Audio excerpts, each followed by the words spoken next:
Gardening is a great way to get outdoors, enjoy nature and get some exercise.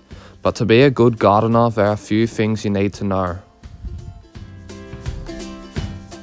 First, you need to have the right tools. Invest in good quality tools such as gloves, spades and pruning shears.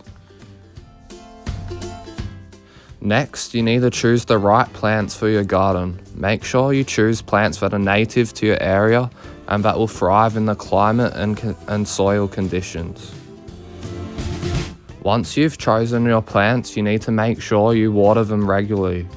Establish a watering schedule and stick to it to keep your plants healthy and happy. Also, don't forget to fertilize your plants. Fertilizing helps your plants to grow and thrive. Finally, you need to pull weeds regularly. This will help you keep your garden free of unwanted plants.